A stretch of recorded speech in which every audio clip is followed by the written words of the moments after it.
안녕하세요. 오늘 저희가 함께 살펴볼 내용은요. 윤석열 전 대통령의 국민의힘 탈당 소식입니다. 관련 기사들을 바탕으로 한번 깊이 들어가 보죠. 네, 이 소식이 전해지면서 여러 해석들이 나오고 있죠. 맞습니다. 그래서 이번 시간에는 윤 전 대통령이 왜 당을 떠났는지, 또 어떤 메시지를 남겼는지, 그리고 정치권, 특히 제1야당이죠. 더불어민주당은 이걸 어떻게 보고 있는지 좀 명확하게 파악해 보는 게 목표입니다. 네, 좋습니다. 핵심적인 부분부터 짚어주시죠. 네, 바로 핵심으로 들어가면요. 윤 전 대통령이 페이스북으로 탈당을 알렸어요. 근데 이걸 그냥 탈당이 아니라 자유민주주의 수호를 위한 백의종군이다 이렇게 표현했습니다. 아, 백의종군이요? 네, 그러면서 특정 인물, 그러니까 국민의힘 김문수 후보에 대한 지지를 또 호소했어요. 이게 좀 특이하죠. 그렇죠. 그 시점이 또 공교로운데요. 마침 국민의힘 안에서 뭐랄까 중도층 공략을 위해서 윤 전 대통령하고 좀 관계를 정리해야 한다. 이런 절연 이야기가 나올 때였거든요. 그런 배경이 있었군요. 네. 그런데 그 와중에 탈당하면서도 특정 후보 지지를 딱 명확히 했다는 점, 이게 이번 탈당의 의미를 좀 복잡하게 만드는 것 같아요. 그렇군요. 윤 전 대통령 본인이 직접 쓴 글을 좀 더 보면 저를 대통령으로 만들어준 당을 떠나는 것이 대선 승리와 자유민주주의를 지키기 위한 최선의 길이다. 뭐 이렇게 설명을 했고요. 최선의 길이다. 네, 그러면서 지금 대한민국이 자유민주주의 체제 존속이냐 분재냐 하는 절체절명의 갈림길에 서 있다면서 김문수 후보 지지를 아주 강하게 요청했어요. 아, 여러분의 한 표 한 표가 이 나라의 자유와 주권을 지키고 번영을 이루는 길이다. 이렇게 강조까지 했고요. 그렇죠. 네. 이게 완전한 결별이라기보다는 당 밖에 있으면서도 계속해서 어떤 정치적인 영향력을 행사하려는 뭐 그런 의도로도 해석될 수 있겠죠. 단순히 개인적인 관계 때문만은 아닐 수도 있다는 겁니다. 네, 일리가 있는 분석이네요. 자, 그럼 윤 전 대통령 측의 이런 입장에 대해서 정치권의 다른 쪽, 특히 제1야당인 민주당은 어떻게 반응했는지 한번 살펴보겠습니다. 분위기가 아주 싸늘했어요. 네, 예상대로 상당히 강경한 반응들이 나왔죠. 네, 여러 인물들이 비판을 쏟아냈는데요. 크게 몇 가지로 요약할 수 있을 것 같아요. 우선 국민한테 사과 한마디 없고 또 왜 탈당해야 하는지에 대한 성찰도 전혀 없다. 이런 비판이 있었고요. 이해식 의원의 지적이었죠. 성찰이 없다.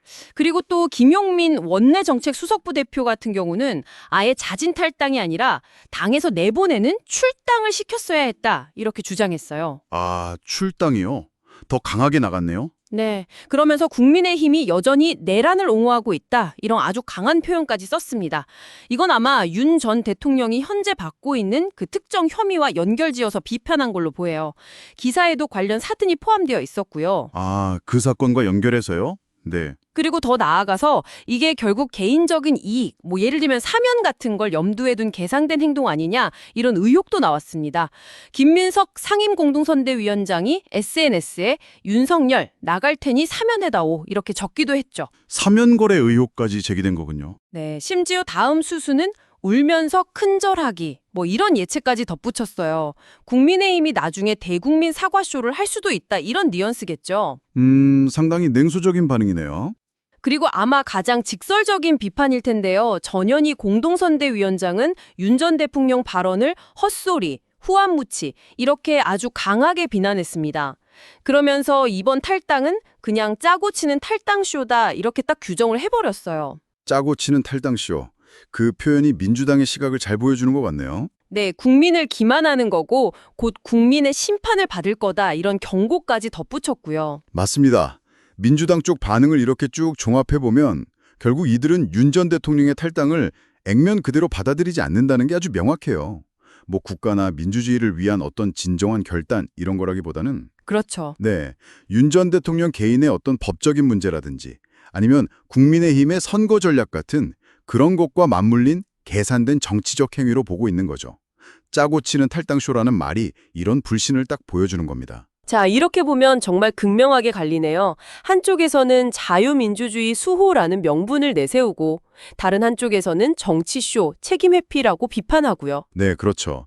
전직 대통령이 당을 떠나면서까지 특정 후보 지지를 호소하는 이례적인 상황과 또 이걸 정치적 책임 회피나 선거를 앞둔 꼬리 자르기 시도, 즉 탈당쇼로 보는 시각이 정면으로 부딪히고 있는 형국입니다. 이 상황을 보시면서 청취자 여러분께서도 아마 정치인들의 말, 그 표면적인 수사 뒤에 숨겨진 실제 동기는 뭘까?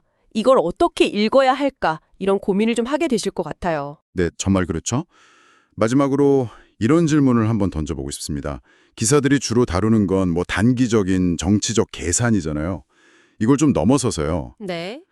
한때 당의 최고 지도자였던 인물이 당 밖에서 특정 후보를 지지하면서 계속 영향력을 행사하려고 하는 이런 모습, 이게 장기적으로 봤을 때 우리 한국 정치에서 정당과 리더의 관계, 그리고 당원이라는 개념의 의미를 혹시 어떻게 바꿔놓을 수 있을까요? 한 번쯤 생각해 볼 만한 지점이 아닐까 싶습니다. 네, 상당히 흥미로운 질문이네요. 오늘 분석은 여기까지 하겠습니다. 감사합니다. 감사합니다.